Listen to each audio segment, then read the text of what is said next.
গোৱালপাৰাৰ উচ্ছেদ অভিযান আৰু এই উচ্ছেদ অভিযান কেনেদৰে চলিছে সেয়া নতুনকৈ কোৱাৰ প্ৰয়োজন নাই, কিন্তু গুৰুত্বপূৰ্ণ বিষয়টো হৈছে যে গোৱালপাৰাৰ সেই উচ্ছেদ অভিযান চলাৰ সময়তে সেই উচ্ছেদিত লোকসকল কেনেকুৱা ধৰণৰ পৰিস্থিতিৰ সন্মুখীন হ'বলগীয়া হৈছে সেই কথাবোৰে সকলোকে ভাবিবলৈ বাধ্য কৰিছে। তেওঁলোকৰ কেনেকুৱা এটা পৰ্যায়লৈ তেওঁলোক গৈছে, তেওঁলোকৰ কি পৰিস্থিতি হৈছে, তেওঁলোকৰ বৰ্তমান সময়ত তেওঁলোকৰ অৱস্থা কেনেকুৱা, কি ক'ব বিচাৰিছে তেওঁলোকে সে আমি শুনাব বিচাৰিছোঁ। পাকৰি এৰিয়া গাঁও পঞ্চায়ত আমাৰ বলতমাৰী চৰ হয়।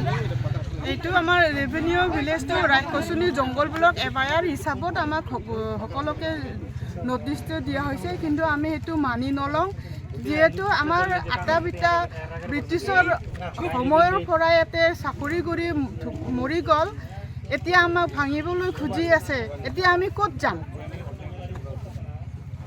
আমাক এনেকুৱা হাৰাশাস্তি কৰিব খুজি আছে, আমি এইটো মানি নলওঁ। আমি এটাই অনুৰোধ CM ছাৰৰ ওচৰত, যাতে আমাৰ ST মানুহখিনিৰ মুখফালে চাই কিনে আমাক অলপ সহায় কৰে আৰু দয়া কৰোঁ, আমি এটাই খুজিছোঁ।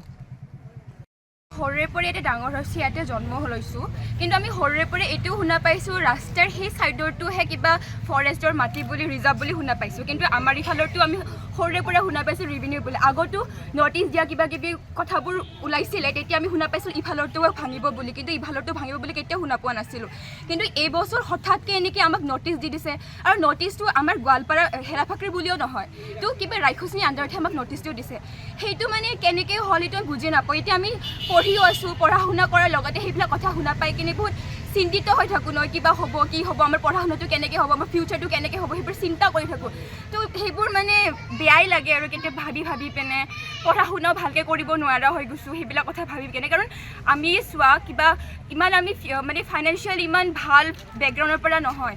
আমি যিমানখিনি আমাৰ ইয়াতে আছে, যিমানখিনি ক'বলৈ গ'লে সম্পত্তি বুলি ক'বলৈ গ'লে ইয়াতেই আছে, আমাৰ যিমানখিনি অলপকৈ এৰিয়া হ'লে আমাৰ ইয়াতে আছে, কিন্তু সেইবোৰ যদি ভাঙি দিয়ে বা আমাক ইয়াৰে পৰা ওলাই দিয়া হয়, তেনেহ'লে আমি ক'ত যাম?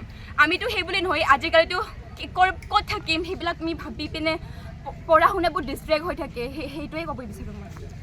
চৰকাৰে হয়, নমস্কাৰ।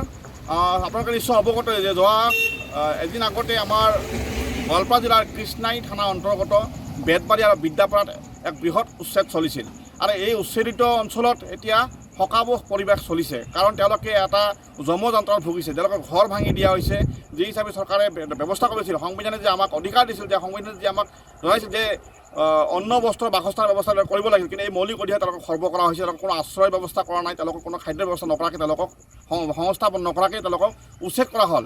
আৰু ইয়াতে শান্ত নাথাকি আজি তেওঁলোকে তেওঁলোকৰ অৱশিষ্ট বস্তু বা টিন এইবিলাক লোৱাৰ কাৰণে ৰখি আছে মানুহখিনি।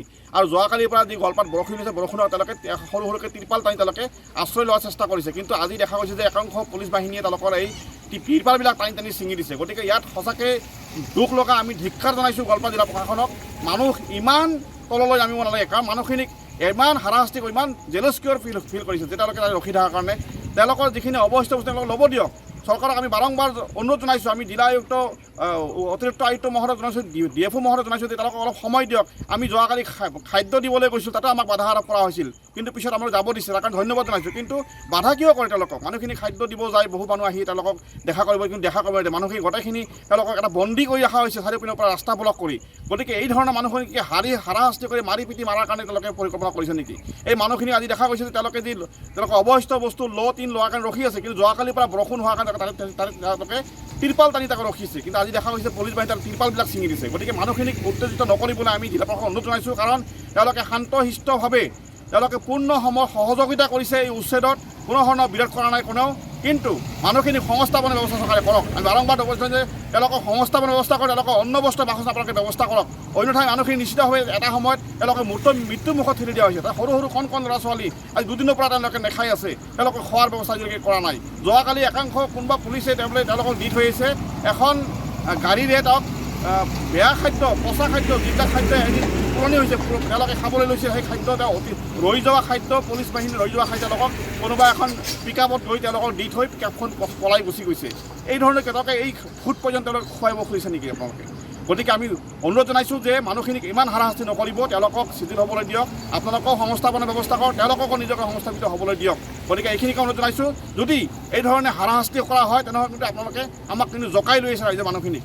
মানুহ গণতান্ত্ৰিকভাৱে আমি যিবিলাক কাৰ্যসূচী কৰি আছোঁ বা আন্দোলন কাৰ্যসূচী লৈছোঁ, আপোনালোকে ডিমাণ্ড জনাইছোঁ, আপোনালোকে এইবিলাক নামানি এই কেৱল সেই যিবিলাক খাটি খোৱা ৰাইজ তাতে ৰখি আছে তেওঁলোকক আপোনালোকে আজি জকাই লৈ আছে, তেওঁলোকক উত্তেজিত কৰি আছে। গতিকে উত্তেজিত নকৰিবলৈ অনুৰোধ জনাইছোঁ, তেওঁলোকক শান্ত পৰিৱেশত তেওঁলোকৰ যিখিনি কৰণীয় কাম অৱশিষ্ট বস্তুখিনি ল'ব দিয়ক আৰু অতি শীঘ্ৰেই প্ৰশাসন তথা ভাৰত চৰকাৰে তেওঁলোকক অতি শীঘ্ৰে সংস্থাপনৰ ব্যৱস্থা কৰাৰ কাৰণে আমি দাবী জনাইছোঁ।